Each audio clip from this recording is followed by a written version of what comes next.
All right, so I'm still here. I'm sorry I've been back and forth a couple times trying to reset where my camera is. I don't know if my computer updated and knocked something off. I've tried.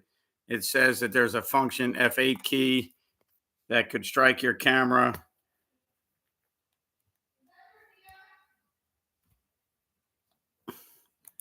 None of those has worked. So I am still here if you can hear me.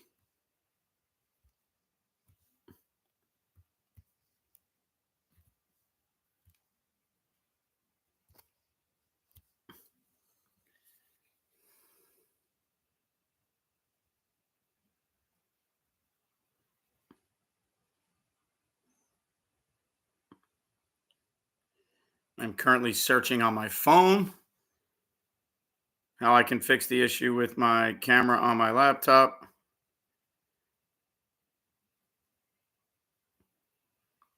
All the easy fix say the F8 key, the camera with the strike button through it. None of that is working.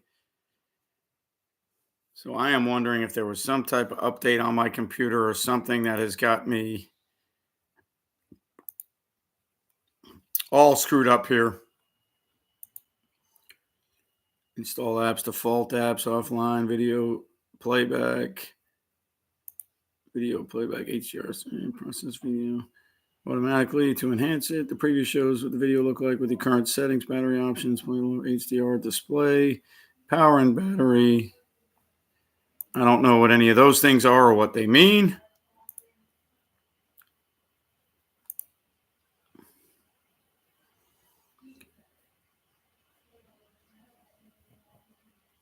Windows update attention needed. Updates available to install. Last check today at 7:54. All right, so what if I install? I don't know if I can install those updates because it's a school computer and I am not the administrator on the computer. But for those of you that are still there, the hell with it. You can still hear me, I hope. So if you can still hear me or you can't hear me, now I don't even know why. There's probably no sound. You can't hear what I'm saying.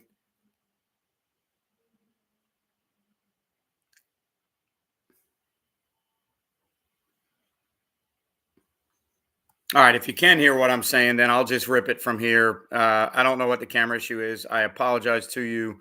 I've said this a million times before. Joey, I am at the point of I'm about to cuss you out. It won't be your fault. I am technologically not very sound. I press record on a video and on a camera and make videos. I do YouTube live all the time. I do Zoom chats all the time. And now all of a sudden, when I want to do YouTube live, my camera doesn't work and it's driving me fucking nuts. And I hate when this happens because I can't fix anything. It's a school computer. I don't even know where to go to fix anything. I've gone to my settings, I've checked my camera. It is completely mind numbing. Yeah, or we just pull it and throw access throws and RPOs is what I would do P block, but it's completely mind numbing to me that things like this happen. That's why I've got to go down two paths. Either I got to get better at technology or I've got to um, just live in a world that I live in because I can't deal with not having a laptop that functions the right way. When I don't make any changes, I don't hit any buttons. Every fix they've told me to do is not working. So, uh, completely idiotic to me. But glad both of you are here because obviously one guy is somebody who was a mentor to me that gave me a lot of the information I use right now. And P Block, you're one of the uh, most active members here. So here's the issue that we got going on right now. Our personnel that we need to use this year as we are going into um, starting 7-on-7 stuff 2 months out from spring. We've got personnel that dictates we may need to be a 3-4-2 high team. Everything we've done for the last 2 years has been out of 3 high. And now when we start looking at our personnel, the issue that we're running into is the SAMs that we had. So we were 3-3-5 personnel the last 2 years, playing with three true linebackers, playing with a true Sam linebacker.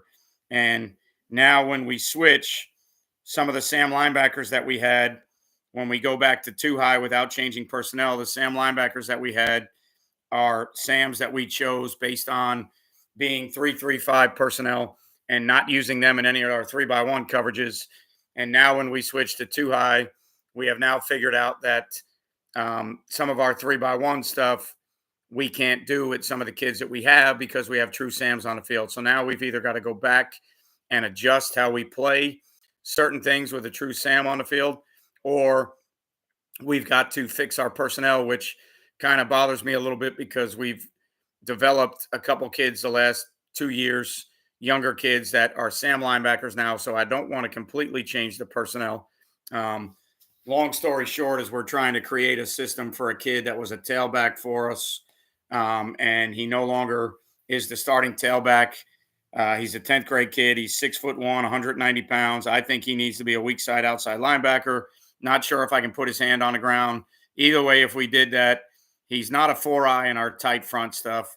So he doesn't. If we play our tight front 3-high stuff, the Sam linebacker position is the only position he can play. And if we play him there, does it fit his skill set, and will he be active enough to make plays? My first inclination for me is I would love to play him in a 3-4 system as the weak outside jackbacker. We can build in rules where versus singles he can go, versus two removed he can back out and play the apex version of palms. All those things I'm good with. But the issue I now have is we've got to get back into a 2-high world.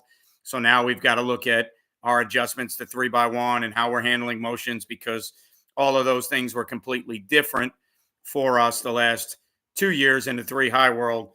And then when I look at motions and motion adjustments, my motion adjustments are now different. So as we go through some of those things, which we have the luxury right now of being able to do some of these things and go through them now before we get to spring ball. A lot of you guys don't have spring ball.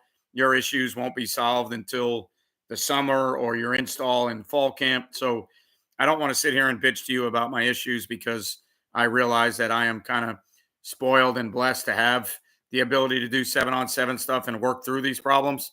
But at the same time, I also don't like the fact that we're running into some of these issues. And now we got to look at, I don't want to change multiple personnel positions, or at least 2 or 3 of them because of one player, but it's a player that I need to get on the field. So, if he puts his hand on the ground, it becomes a 5 technique. If I let him play in a 2-point stance, if he's a 5 technique or a weak outside backer, that makes us pretty much a 2-high team. Now we've got to change all of our installs and go back to the way we used to play. Everything's got to be standard 2-high. Our motion adjustments have to be 2-high. Our 3-by-1 adjustments have to be 2-high stuff. 3-by-1 adjustments with a Sam linebacker, not 3 safeties. So, a lot of things that we need to look at that are in play here. Now we're going back and forth. He doesn't have the hips to play the middle safety spot. If he had the hips to play the middle safety spot, it would be ideal. I would play him at middle safety, and then he would go down to the weak outside backer when I wanted to play 3-4 stuff. And then we would have to figure out how we would want to get to even fronts or over fronts or 4-down fronts.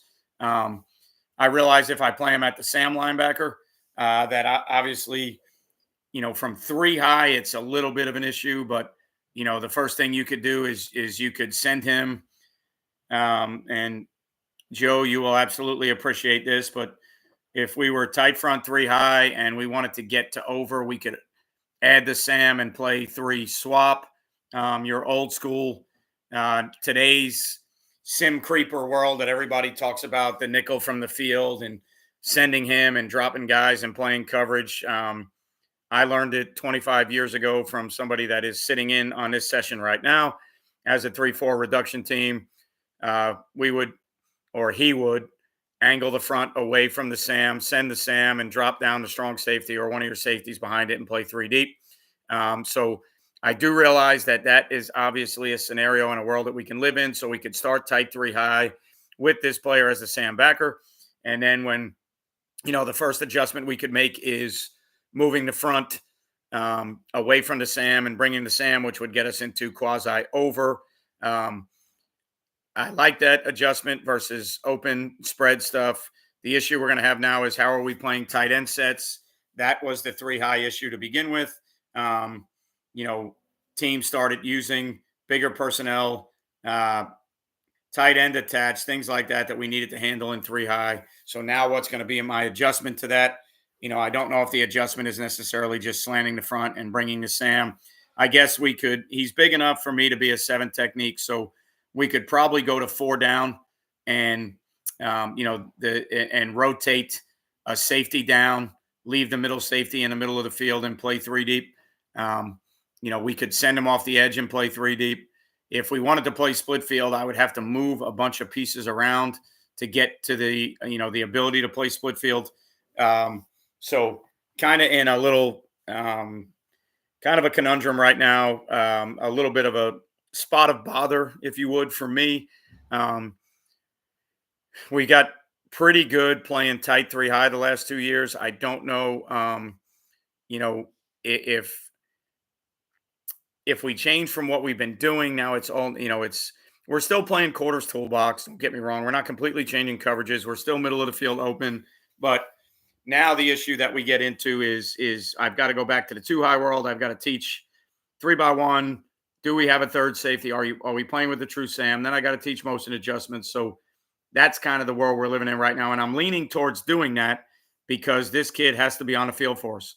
But when we go through our 7-on-7 stuff that we're doing right now, what I'm finding is a lot of our returning players that are good players, I'm spending time teaching them nuances and new wrinkles to how we do things when we could just be rolling with the way we did things the last couple of years and be getting a million reps with things that the kids already know. So, yeah, he could play a 9 versus a tight end, Joe. He certainly could. But if I'm not true 4-3 personnel, if I play him in a 9, do I got to bump the Sam or the nickel? If I have a true Sam, then I guess I could play the Sam in the box and play true 4-3 stuff. That's certainly an option. But to me, the question becomes more of, if he's got to be on the field and we need to be 3-4, 4-3, 4-2-5 in nature, then I need to go back to all of our two high split field principles. Now, I realize that 95% of the country is playing with one or two high and not three high, tight three high systems the way we've been playing it. But it's not new. It's not a revelation. It's not anything that I haven't done before. Before I was playing three high stuff, this is all the stuff that we were doing to begin with. So it's not foreign to me. It's just the issue now that we have to change a lot of the things that we were doing. We've got to almost redo the playbook. We've got to change how we were labeling our families of our blitzes. So to me, it almost becomes a complete recode of everything that we were doing. And, each day that we do 7-on-7, we did it Tuesday morning before school. We did it today after school. Each day that we do it, I walk away from it thinking to myself, am I overthinking this whole situation? Should we just be finding the pieces to play our tight front three high, find how we want to play heavy sets and roll from there and get the reps that we need? Am I banging my head against the wall, completely changing everything? I'm not a big fan of wholesale changes. So, it's just kind of every offseason. I know every coach goes through it, but for me right now, it's just kind of a little bit of an issue with what we are trying to do. And by all means, I am not trying to say that I don't like what's in our building. I love the kids that we have. The kid that I'm trying to get on the football field, I absolutely love, and I think he's one of the best 11 players on defense. I've just got to set my mind to what we want to do, how we want to do it, and then I got to go from there. And the dilemma right now is full go, too high, old school, the way we used to do it, motion adjustments, all that, or do I stay with the things that we have been doing? Yeah, we return a decent amount of players. And now there's other, P block, when you mention that, there's some other equations that factor in too. So, like, to me, when you're playing tight front three high, when you're in the tight front, the four eyes are really space eaters. They're B gap defenders. They're not guys that you're counting on getting a bunch of pressure from. They're not guys that you're counting on making a ton of plays. I think by playing them in four eyes, you kind of eliminate some of that playmaking ability from them. And we have struggled on the D line the last 2 years. We've been small, we've been undersized, and it's been a good defense for us. But now we return up some linemen that are getting bigger, stronger, and you know, now we're at the point where I don't know. I've got a freshman that I love, a 10th grader that I love, and I don't know if I love them playing four eyes. I think they may be able to make plays for us as traditional five techniques. So, a lot of other things factor into the equation. All of these things that I am bitching about right now is probably why we choose to coach, why we love to coach. Again, I don't want to sit here and bitch about things that we're doing in 7-on-7 leading up to spring ball when you guys don't have spring ball, some of you. But it is a current dilemma right now, right? It is something that every day weighs on my mind. It's what I'm thinking about. It's what I'm going back and forth every day.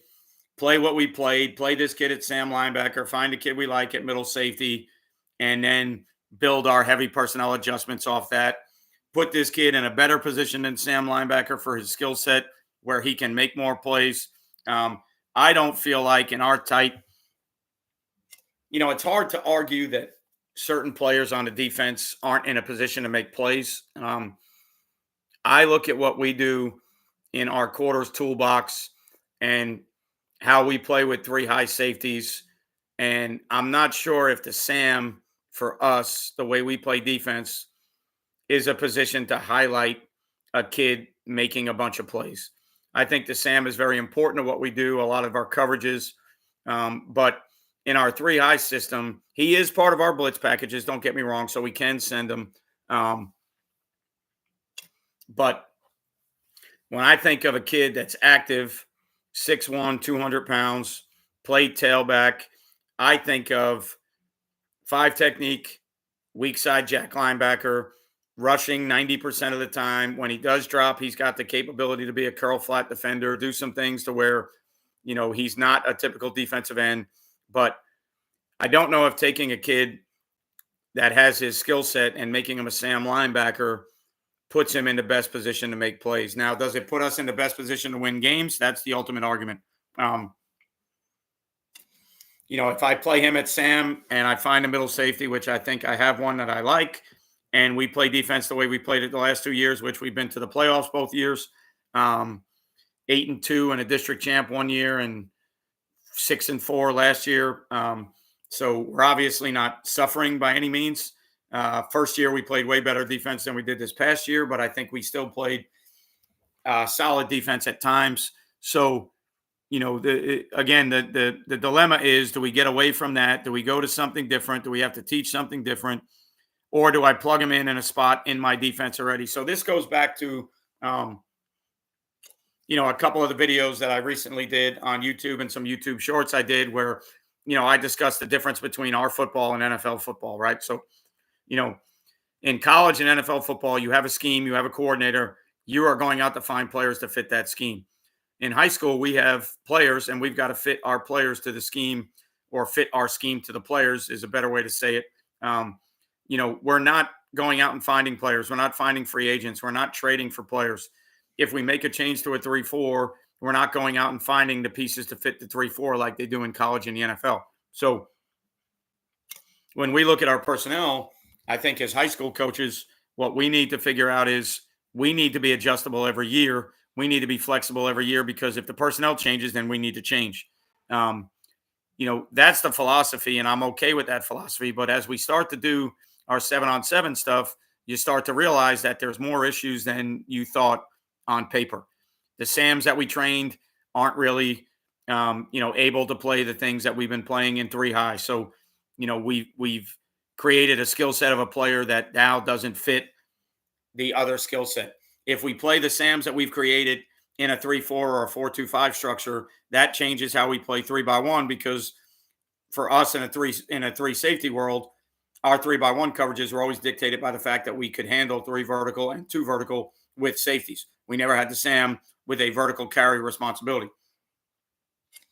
As soon as I get back into a world with a true Sam, whether that's 3-4, 4-3, 4-2-5, all of that shit to me is irrelevant. Sorry, let me refrain and go back. Or if I'm 3-4 or 4-3 with that personnel, it makes it all right irrelevant to how we want to play 3-by-1 from our 4-2-5 or 3-3-5 structure, right? So the change up is going from 5 DBs to 4 DBs. That changes some of your trip settings, right? So you go from the mini stubby world to where you're playing a version of that with a vertical carry on two because you have a nickel and now you got a Sam and he can't do that. Now you go back into the poach world, the stump world. You go, you have to play man to man to the single at times if you're going to borrow the backside safety. So, I'm well aware of all the scenarios that are created, all the issues that are created. We've played those coverages before. They're not foreign. They're not new. It's one of those deals right now where it's something that we've done. We were a traditional 3-4 team way back in the day. I've played those 3-by-1 adjustments. I just haven't done it with the kids that are at this school. And now we've got to change everything we're doing. Is it worth it to do that? That's the question.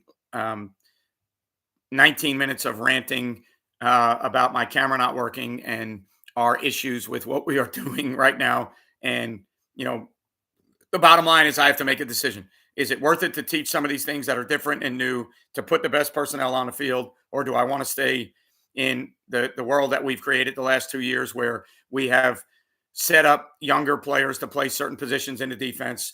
That's the way they're going to play on defense. And that's the role that they have. And we built the body types around that. So, that's the offseason dilemma. That's what we're going through. But probably enough about that, enough of that bullshit. For those of you that do 7-on-7, or for those of you that participate in 7-on-7, how do you use 7-on-7? How do you view 7-on-7? Are you doing it to be competitive? Are you doing it to enter leagues and tournaments? Are you doing it, to live in the 7-on-7 world? Or is it truly just an extension of your teaching, skill development, installation like it is for us? So for us, the 7-on-7 world is never about designing things to be successful in 7-on-7. For us, 7-on-7 is, today during our indie periods, we did nothing but transition work with safeties and corners. So pedal transitions, shuffle transitions, speed turns, baseball turns, all the things that kids may need to learn in a transitional phase, right? So we really did nothing specific to 7-on-7. We then got to teaching how we want to play quarters to a tight end and a flanker, because our offense is now running 11 personnel, 2-by-2 with a tight end and a flanker. And, we can't play those sets in palms if the split of number 1 and number 2 is too large, too wide for the safety to get to number 1 if 2 went to the flat. So now we have to have our next answer. So we taught our kids how to play quarters the way we play quarters, which is the way I've always known it, taught to me by Joe Delgaze, who's on this channel right now. We do not play press quarters. We do not match 2 out with the safety. That's not how I was taught quarters. That's not how I learned quarters. Quarters for us is an outside backer, a Will, a Sam, whoever it may be in your personnel grouping. They are the ones that are carrying 2 to the flat. They're playing 2 on the wheel. And now our safety with 2 to the flat is going to be somebody who can rob posted curl of number 1. So we had to install our version of quarters today to handle that tight end set. So, yeah, I'm not a fan, Connor. We do one tournament a year. We go to FSU. It's a good experience for the kids because we get a tour of the FSU facilities.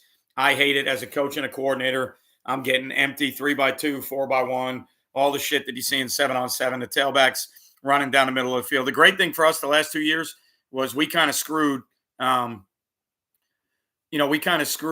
the 7-on-7 teams because we were playing 3 high. So anybody that went 2-by-2 tailback down the middle of the field ran them into a safety that was lined at 8 yards off. And then obviously the offensive coaches pitched and said, well, you're going to line up like that and leave numbers in the box. We'll just run the ball. Well, we're tight, 3 high, light box theory. This is how we play football. So, take all your tailback down the middle theories and, stick them up your ass because you're not going to do that to us because we have a safety ready to play tailback down the middle of the field, not a Mike linebacker. So, that we choose to do 7-on-7 from a standpoint of we're getting our kids better. We're playing our defense.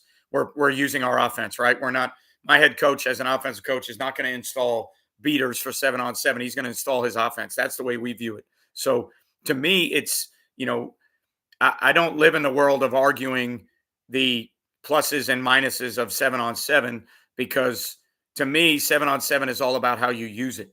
If you're using it as a focal point to teach skills and fundamentals, if you're using time during those sessions to teach kids how to play man, if you're using it, yeah, that's the difference, Connor. And that was my argument. And I got, I'm 51 now. When I was 28, I probably would have acted a lot dumber.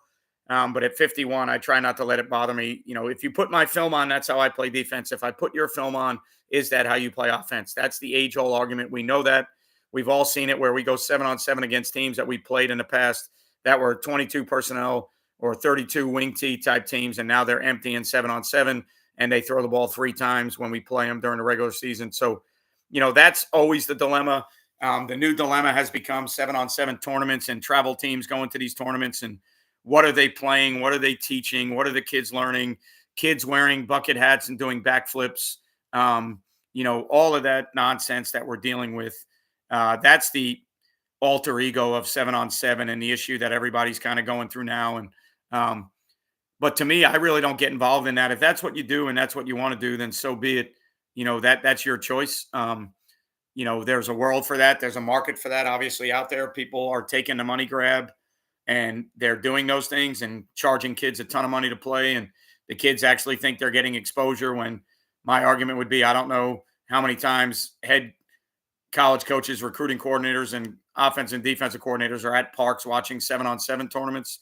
To me, in the state of Florida, where I am, it's still, they roll through the head coach's office. They're still looking for your prospect list. They're still talking to you about the players on your team. So it may be an exposure deal. It may be whatever, those guys are selling it as. But for me, we're still going to use it because I think it still has benefits. I think that this time of year, which in Florida, when I first started, this time of year, we weren't able to do stuff like that. We were only able to do strength and conditioning stuff, and you couldn't be out there with a ball with your kids. And so getting our kids on campus to legally be able to have a ball now puts the onus on us, and it puts the ball in our court as coaches to say, all right, well, how are we going to use this? Right. So if we have to play 1 or 2 games for legality's sakes, and we have to, possibly enter a tournament that we know we're going to enter, then obviously we need to be prepared to play those things, but we're not going to build what we do and change our version of 7-on-7 to fit the needs of the tournament or the competition. That's not the way we're wired. I'm not wired that way. My head coach isn't wired that way. That's not what we're going to do. Now, when we get there, are we going to be extremely competitive? Yes, we're both competitive people. We both love to compete. But at the same time, we have to understand that we're not going to compete by changing what we do to run the things that seem to be more successful in 7-on-7 because it's, kind of counterintuitive to what we are trying to do to get ready for the season. So I still think 7-on-7 can be positive. I think you can use it in a positive way if your coaching staff and your players understand going in, and we try to make every concerned effort to explain to our players why we're doing it, because a lot of our players are involved in 7-on-7 outside of school. They're playing in some tournaments and on some teams. So when we do 7-on-7 and it's not full field, move the football, 4 downs, 3 downs, whatever it may be, our kids, are kind of wondering what we're doing because they're in a world now where this time of year when the term 7-on-7, we're actually doing more indie skeleton work, if that makes sense. Whereas we're not doing 7-on-7 because the term 7-on-7 now has now become, synonymous with 7-on-7 tournaments, 7-on-7 leagues, 7-on-7 competitions, to where that's not why we do it. Which the other interesting part is if you don't have a center snapping the ball, technically it's 7-on-6. So I really don't know where 7-on-7 came from. If you have 4 eligible receivers and a back and a quarterback, to my knowledge, to my mathematical skills, um, coming from Long Island, New York, my mathematical skills tell me that that's 7-on-6. I don't know where the seven came from. If the center snapped the ball, he can't go out, um, for passes. So I don't know why that would be 7-on-7. Joe, you're older than me. Maybe you could tell me where 7-on-7 came from. Um, but um, you know, we use it for the reasons we use it, and it's a positive for us. So, like I said, today we did transition work. There's days where we're going to do man to man work. We're going to teach our corners how to play press man. We're going to teach our safeties how to play catch man. So, everything that we're doing builds into what we do on defense. And everything that we're doing builds into what we do on offense. So, it's one of those deals where you have to choose how you want to use it, and you have to choose which hill you're going to die on. I choose not to get involved in the competitive 7-on-7 world. I choose to use the rules and the legalities of what we're allowed to do at our school, so that we can get our players better, so that we can improve with what we're doing on defense, and we can work on our installation and all those things that we're doing. So, this time of year, that's where we're at. That's what we're doing. That's what we're trying to do. We're trying to teach, obviously, where the issue from guys that ran empty and sent five out, but asked them their pass protection scheme. Yeah, that's always a good one too. Asking guys how they're going to block it, um, and asking them if we send six, what are you going to do? Asking them what their side adjusts or hots are. Asking them that. Those are all conversations that you know. Uh, None of those guys in the heat of the moment want to answer those things.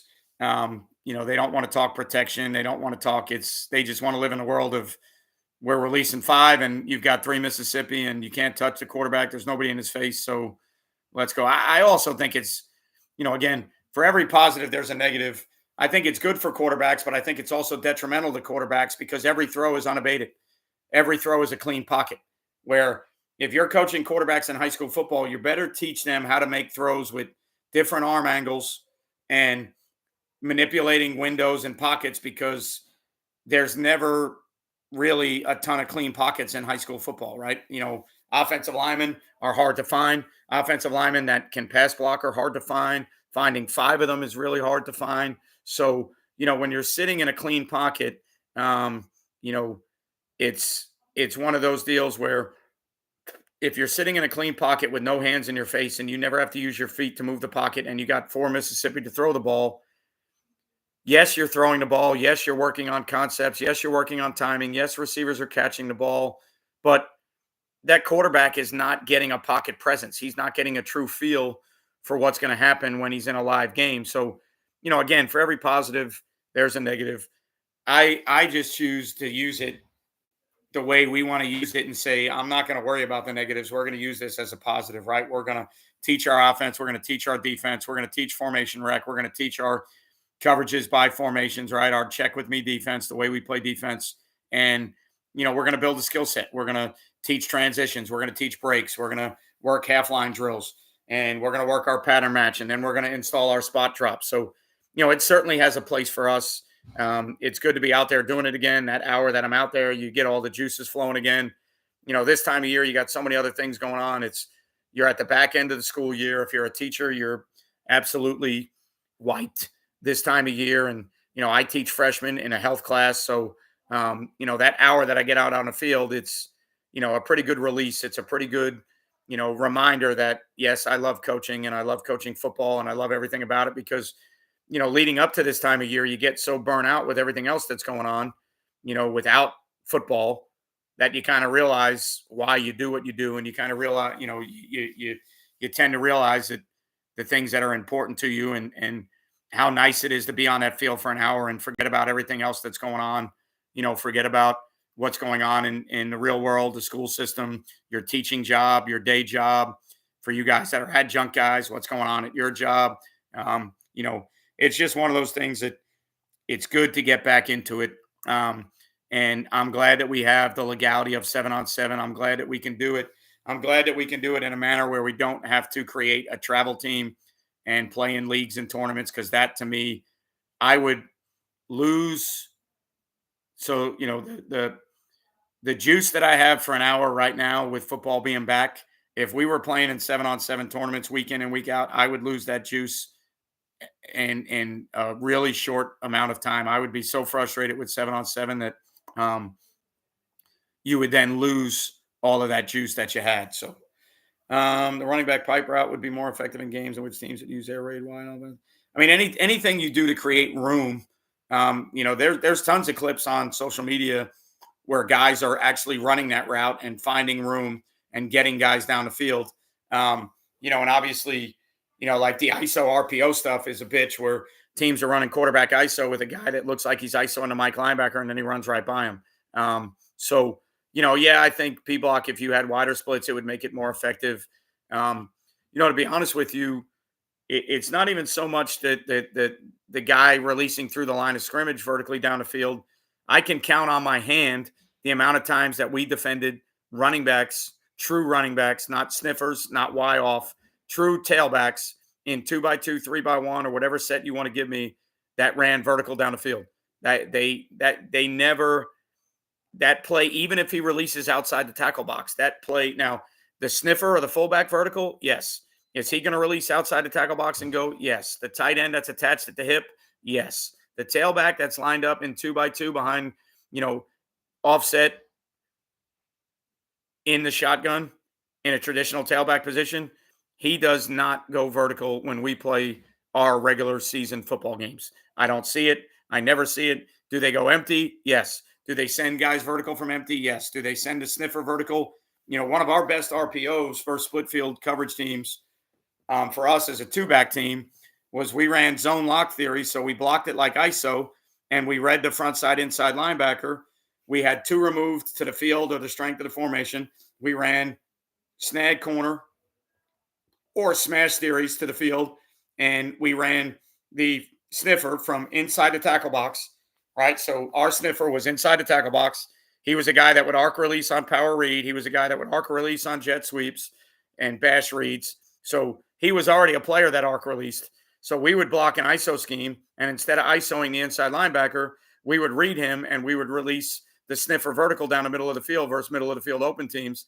And it was one of our, best RPOs that we ran versus middle of the field open, because it's absolutely impossible to defend. If the inside backer fits a gap, if you're playing an over front and there's an open A gap and you run zone lock right at him, if the inside backer fits the A gap, he gets 3 vertical running right by him. And if you're a middle of the field open team, 3 vertical is his responsibility. If he runs with 3 vertical, they're short an A gap defender, right? So, we have certainly done that with the sniffer. We have certainly done that with a Y off or whoever you want to consider that guy.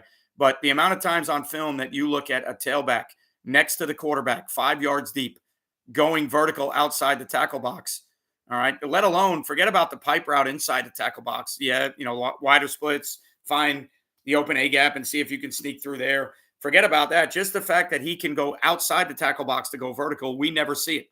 Right. So, that's the issue with 7-on-7. You're stuck defending things that you don't see. My answer to that is, if it's legal for you to do it at your place, enter a tournament, make it legal, play one tournament, 4 or 5 7-on-7 games, let the kids enjoy it, let them compete. We do it at FSU, so we get to visit the campus. We set up a campus visit with the coaches, so it works out great for our kids. I dread going into it, and I am happy as hell when it's over, because I know when I get there, I'm going to compete. I'm going to want to compete. And I know I'm going to fall into the trap of trying to do some things to compete on defense in 7-on-7. And I've got to constantly convince myself that I'm there to make our defense better. I'm not there to win that tournament. So, again, all those things are good. All those things are how you choose. It's all your perception. All right. So your perception of 7-on-7, your perception of how you view 7-on-7, the guys that are pro 7-on-7 tournaments, traveling, exposure, good for you. I'm not here to argue that with you. You'll never see me in that world, I don't think. Never is a long time. But I'm also not going to stop people from being in that world. If that's the world you want to be in, so be it. Then choose to do that. I want to be in a world where we're working on football that is better for us in August, football that is better for us in September and October. So, again, just my mindset, just my personality, how I view things, how I look at things. So, that's basically what we're going through right now. That's again the dilemma that I have right now. I don't know where you guys are at with your defense, with your install, with your off season. Um, but we are 2 months away from spring, month and a half away from spring, started 7-on-7, and I still don't know what we are going to run. I don't know if we're going to be tight three high. I don't know if we're going to be true 3-4. I don't know if we're going to be 4-2-5. At some point in the near future, I'm probably going to have to make my mind up. We are going to visit Coastal Carolina next week as a coaching staff. So maybe something there will, talking to some coaches there, what they do, how they do it, maybe presenting our issue to coaches at the college level and seeing if they have enough time to address the issue, and giving their opinion would certainly help. But, that's where we're at right now. So, again, all good. That's why you coach. That's why you do the things that you do. Um, I can sit here on YouTube live and bitch about it, but at the end of the day, it's why I love what we do. I'll get it figured out. Again, like I said, we've been um, split field too high before. We've been 4-2-5 before. We've been reduction 3-4 before. None of those things are new. It's not like I've got to learn anything new. So it's just a matter of going back and getting into that mindset of that's how we're going to do things. So that is where we are at currently. Are any of you guys, by any chance, are you NFL guys, free agent guys? Do you follow free agency? Do you follow the NFL? I know on this channel, we're not really analyzing NFL teams. We're not really analyzing college programs. We're not really analyzing the draft. We're not really analyzing recruiting. If I wanted to do that, I would do it on a different platform, because this platform is more about high school football, educating coaches, discussing how we do things in high school football. But I just find it interesting, the moves that some of these teams make, and then trying to decipher how they're trying to build their team. So if you follow coaching changes and coordinator changes, and you follow systems, and then you link that into free agency and eventually the draft, it's just interesting to me how these teams are trying to build, and even the nuances of the NFL, so this time of year for me, I'm trying to fit my roster to a scheme, or I'm trying to fit my scheme to a roster, however you want to look at that. Right. So, this time of year in the NFL, they're trying to fit the roster to what they want to do. And the NFL has changed to where it's more of a nickel game. The NFL is more of a 5 DB game now, the majority of the game, where it used to be a nickel package or a dime package. I still, there's still base defenses, there's still base structures, but, finding that extra corner now is a big deal. And, finding guys that you can play defense with, and how the NFL is playing now. So I just look at it from the standpoint of trying to stay attached to the game, to figure out what the big boys are doing, how they're building their defense. And then, trying to see if there's any correlation to what we should be doing in high school. Right. So, again, it's not to say that, let's talk free agency because we're NFL people. Let's talk free agency because that's what the channel's about. To me, I think you can learn from how teams build their rosters based around the scheme that they're playing. I think you can learn, and then the trending of the game with where football's going. I think as coaches, we can learn what they're doing. You know, how they're playing, what they're doing with the game that's changing now. I try to stay abreast with all that. Obviously, I live in Jacksonville. I'm a Jaguar fan, so it's interesting. The last week or so with the turn of events, franchise tagging Josh Allen, Calvin Ridley can't get signed. He goes to the Titans. They signed a center from the Bills, a couple other guys. Everybody on the radio the last week, everybody is bashing everything that they did. And then all of a sudden today, they found a way to sign, all right, Arik Armstead, an interior defensive lineman from the 49ers that is extremely productive. And now all of a sudden they have probably the best combination of pass rushers in the NFL. So now all of a sudden they've gone from no identity to a true identity.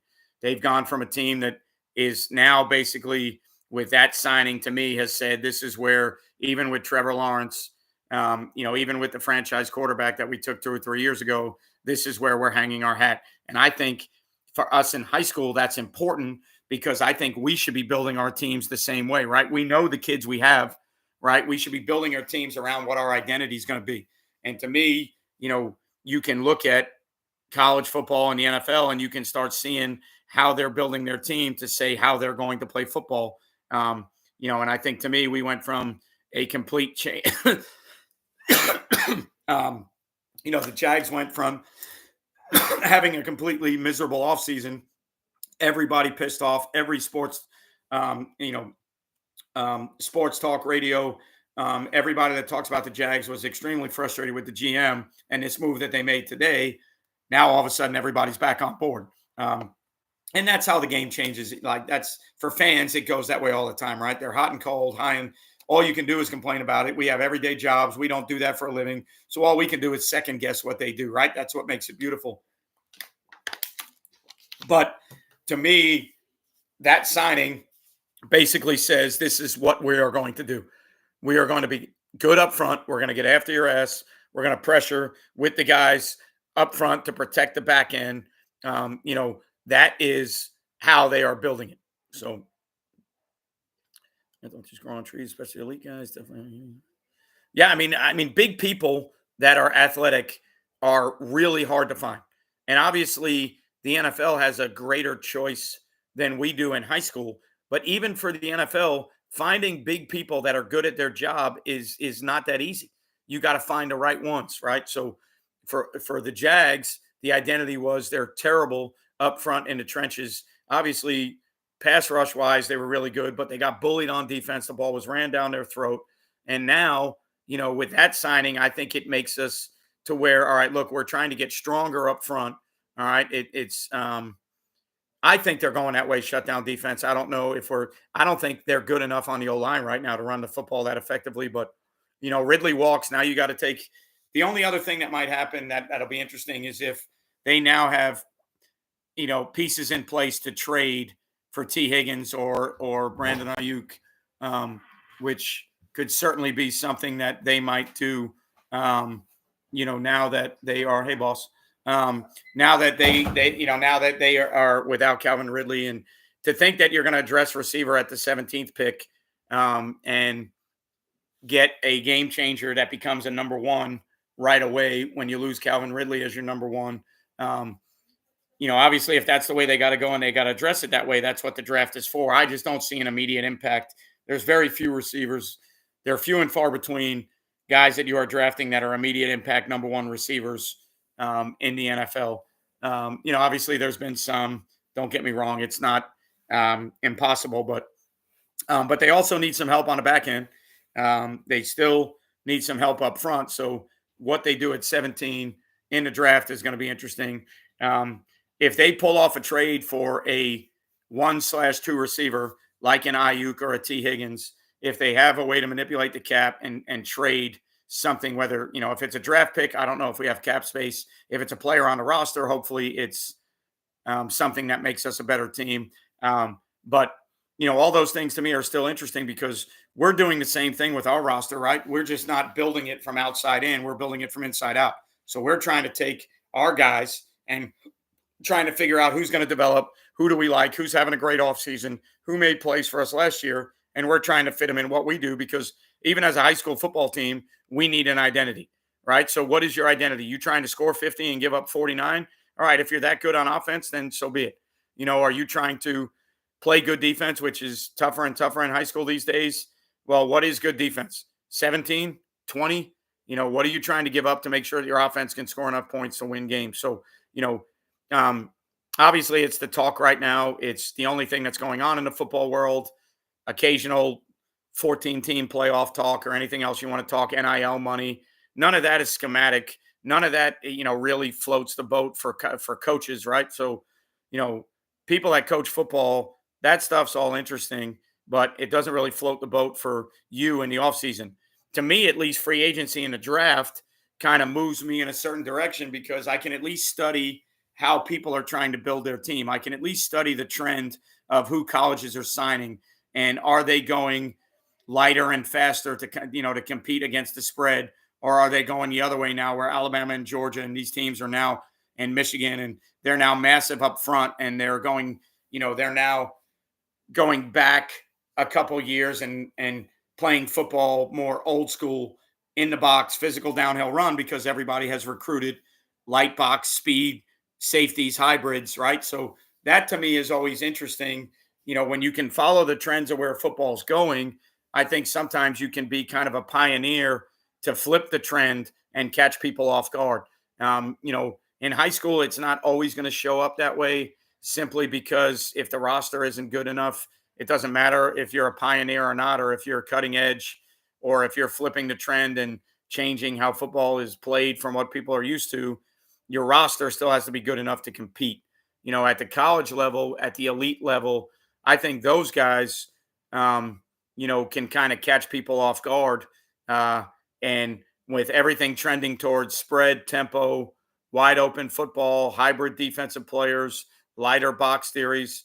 Well, now the elites that can recruit what they want, if they all of a sudden go out and find the 300 pounders and the maulers and the backs and the tight ends, they can flip the script pretty quick on people, because now you built your roster around 5 DBs, hybrid linebackers. You built your roster around a game that's changed, and now people are flipping the script on you and recruiting different personnel. That to me is the intrigue in the offseason. Those are the things that I like to look at. Those are the things that I like to study. And then I'm always trying to put them into perspective. How do they help me with my job? How do they help me as a football coach, right? I'm not looking at them to do YouTube videos to break down the Jags and free agency. I'm not looking at them to do YouTube videos to analyze, Rick Nielsen, the new defensive coordinator, and his system and what he's going to do. I'm not looking at it from a content creation standpoint. I'm looking at it from a standpoint to see what I can derive from the moves that they're making, what I can derive from the recruiting process that's going on, and how what I would consider elite programs that are levels up from us in high school, how are they playing football, and does it relate to us? Are there any trends that we should be following, any trends that relate to us, right? That's what I do as a football person, right? So this channel is not about analyzing offenses and defense. It's not about analyzing what Nick Saban does. There's a million platforms out there that do that, and there's some that do it really well. I don't want to do that. That's never what I intended to do. So, this time of year for us, it's off-season, install, techniques, fundamentals, trends. But I look at the NFL and how they're building their roster to see if football's changing, to see if the way the game's, being played is changing. James, what are your thoughts about the great debate of to read to both sides? Run fits and RPO. Some guys believe Sam and Will can't fit. I would think the great debate with that P block, I would think, is having to cancel gaps, having to play heavy 5 techniques to the open B gap side. Guys that versus zone lock or base theories can play the B gap and still send the ball out to the will. It's always going to be the age-old dilemma. Defensively, what we would, like to do or try to do, obviously, all the time, is we would like to be in a world, those teams that are playing that style of football want open B gaps. They want to attack open B gaps. We would like to live in a world where the B gap is away from the RPO. So in high school, I think it's 90% certain that the side that the back is on is going to be the RPO side. I think there's probably less than 10% of the teams out there that we play that are going to RPO away from the back and let the quarterback mesh with the running back and read an apex defender away from the back, right? So, the dilemma for us is, can we set the front and get our fits the way we want them so that apex isn't a fast fitter? He doesn't have an open gap to fall into. So our issue on defense would be, all right, well, we got to get, if we're a 4-down team and we're going to have an open B gap, we got to get that open B gap where we think the player is not conflicted, right? So we got to try and get the apex defender that's out there. If you're playing 2 read to both sides, we got to get that apex defender to not have a conflict with a fast fit into a B gap. He can fall into a B gap late, but he's got to be out there to defend those throwing windows, to be in those RPO lanes. So, to me, I think that's always been the issue. And I think the answer for a lot of teams has been that heavy five technique that, you know, he's still versus veer releases, down blocks, pass sets. He's still playing football the same way, but you're now allowing him versus base blocks to be a B gap player. Do you have the kid that can do that? That's always, you know, another point of emphasis. You know, how do you have a kid that's in a heavy five technique and he gets a base block? He can go to the B gap. Sometimes you got, you know, if you feel like you're defending that, you might have to predetermine close the B gap with the stunt, right? So run the open B gap five technique underneath and close it out and make the ball bounce to the will. The reason guys don't like that sometimes is because the ball spills off the table too quickly.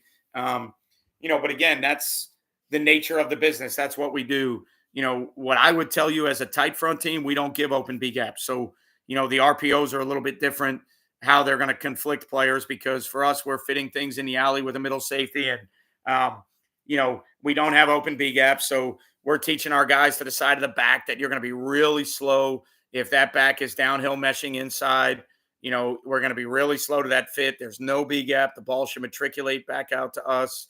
We're taking care of both A gaps and both B gaps on paper, philosophically, theoretically, with four players in the box, and we're sending the ball to the apexes and we're running the alley with the middle safety. So, you know, our answer the last 2 years has been don't give those teams open B gaps, right?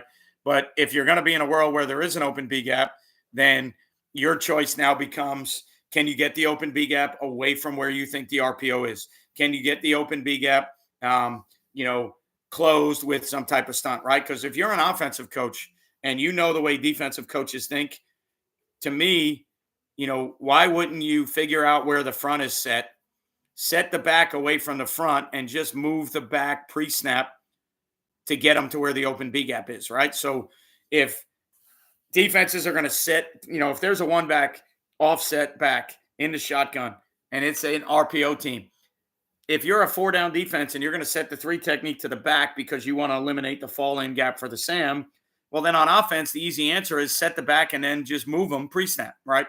And see if the defense can adjust to that. So, you know, to me, it's in our world in high school, it's about understanding where the open B gap is. Can we cancel the open B gap if we need to? If we can't cancel the open B gap, can we get the open B gap away from the RPO is? If you play 10 schools on your schedule and every one of those schools was an RPO team, I would be willing to bet you that 8 or 9 of them are going to RPO to the side that the back is on, and nobody's going to cross read in high school. Now, when I say nobody that we see on a consistent basis is going to cross read and mesh with the back on the right and read the left apex defender to throw an RPO to that side. I think traditional high school football, the way I see it, all the RPOs happen to the side of the back. That's just how I studied it. That's how I look at it.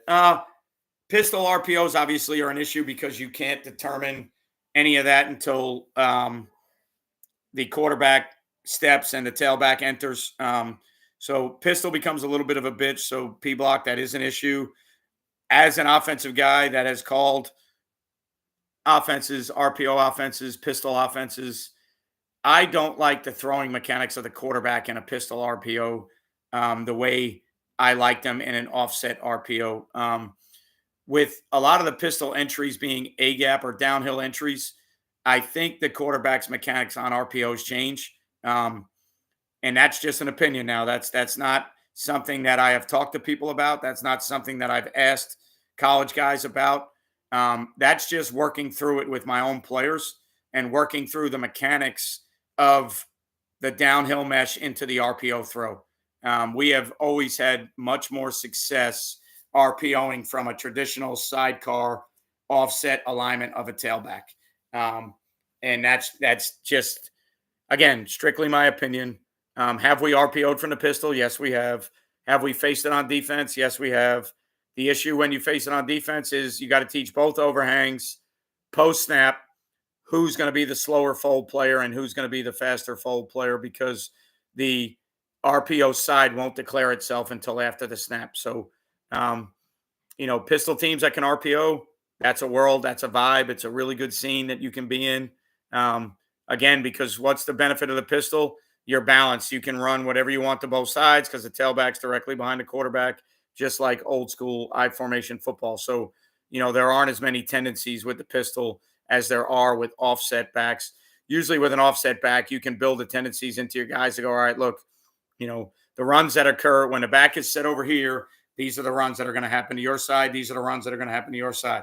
When the back is set with his heels on the toes of the quarterback, these are the runs that you're going to expect, right? So we're expecting away from the back, front side bash theories. When the back is set with his toes on the quarterback's heels, we're expecting front side entry or zone entry to where this is going to be the point of attack for those runs. The pistol eliminates a lot of that, right? So to me, the pistol is interesting on offense because it's kind of the, ultimate dickum to the defense. Think about setting the front.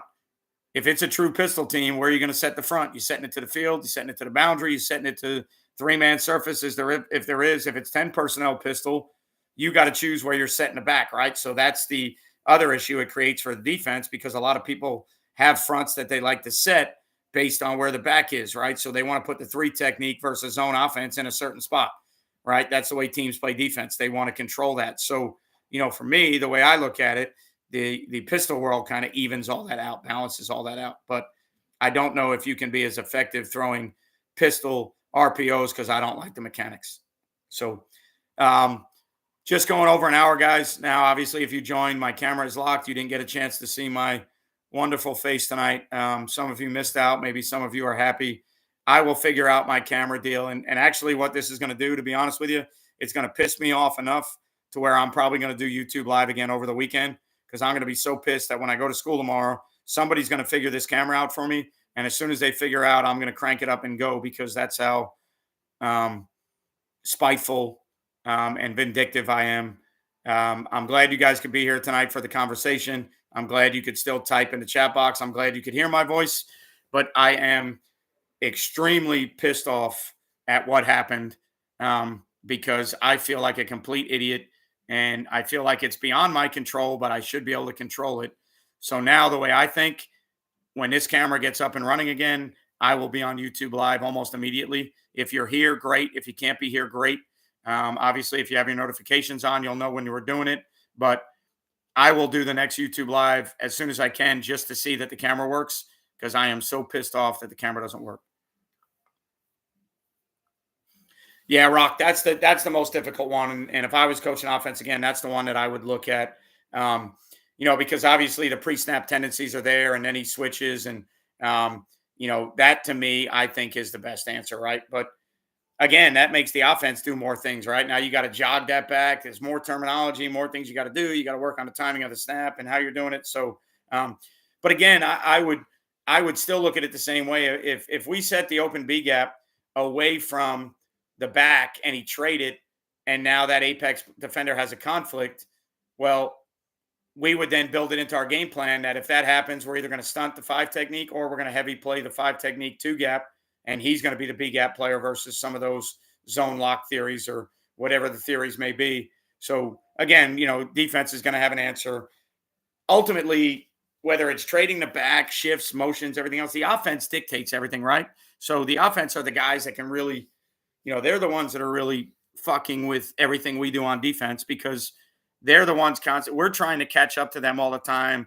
Maybe Sims and creepers have changed a little bit and they got to catch up to us, but the offense is going to choose where the back is. They're going to choose where the bubble, they're going to choose where they are running the ball at the open bubble, or if they're running zone technique to the 3 away from the 3, like they're ultimately going to decide all that. And we got to respond. So if I was facing a team that was trading the back and I had an open B gap, we would have to game plan and talk to our guys and say, all right, look, we got the 3 technique set. If the back trades, then we are either going to cancel that B gap out or we're going to play a heavy 5 technique, or I would just be field boundary and I would teach our kids how we want to play the open B gap side with the back on your side. Right. So build in a couple pressures that way, teaching your guys based on your defense. If you're to the open B gap and you're set with a B gap bubble and the back's on your side, these are going to be our 2 or 3 answers. Right. So that's just the way I would approach it. But if I was on offense, jogging the back like that would be the best way to do it. Yeah, I agree. Offenses are the reason defenses are so complicated. And I don't want to say it's the reason we overcomplicate things, but defensive coaches in general, like, right now I'm going through a dilemma of, there's probably an easy answer out there that I in my mind, I keep debating: three high, two high, 3-4, 4-2-5. And there's probably an easier answer out there. But this time of the year, when all you have is pen, paper, and free time, that's when defensive coaches get kind of stupid, and myself included. So don't take offense to that. Um, you know, we're in March worrying about 9,000 scenarios that we may never see, when we should just be worrying about playing good defense and what our base system is, right? But that's what we do. That's who we are. We create half our own problems. So, um, you know, but I agree with that comment, with the offense being the reason we do what we do. So again, guys, thanks for being here. Thanks for following Play Fast. I had a poll. If you follow me on Twitter, there's a poll question out there. Again, a hypothetical. If you only had one coverage you could call all game, what would it be? Quarters, cover 2, cover 3, man free, one rat. Just again, a hypothetical. Obviously, people get on Twitter and respond by saying, how good are my defensive linemen? I would play this coverage to this coverage to that. When you're doing, hypotheticals, it's like, look, I can't type 90 characters in there for the complete question. The question is, hypothetically, you had one. If you could only cover with one coverage, what would it be? Now, if that's the way you want to look at it, so like my answer might be, hey, we're going to play quarters so that if they're 21, 22, we feel like we have an answer. If they're 10 personnel, we feel like we have an answer. If your answer becomes, we're going to play this coverage, but it depends on personnel, well, then maybe that's not the best answer for that coverage versus everything you see, right? So it's kind of like hypothetical. I know that's not how we coach. I know that's not how we play, but what if it was? Hypothetically speaking, you had one coverage that you can play and you got to play it to everything. Can you make a choice? All right. Obviously we can draw up the scenarios and say, well, coach, if they did this and these splits, I would do that. But if they were, if my D linemen weren't very good, we would play that. Yeah, that's what we do for a living, right? It's March 14th. If I throw a hypothetical question out on Twitter, it's just to get interest. It's just to get people to think about that and say, all right, well, wait a minute. If I couldn't call anything else, what would I call that I feel like answers everything, right? I know the game's not played that way. I know it's a personnel deal. I know that coverages like to match fronts and what offenses are doing. But, sometimes you just throw things out there and it's like, look, just respond to the question. You have one choice. What would it be? Right. So it's hypothetical, trying to have fun, trying to get people interested.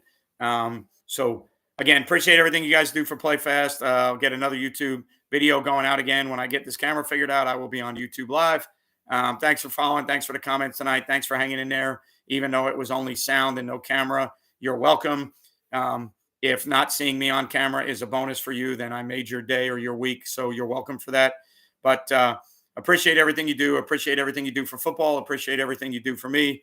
And when I get this camera going, you will see my face again immediately. All right. So I'll catch you guys next time, whenever that may be. Remember, you won't play well until you play fast. Imagine 2 fingers up in a peace sign as I sign off. See you guys next time.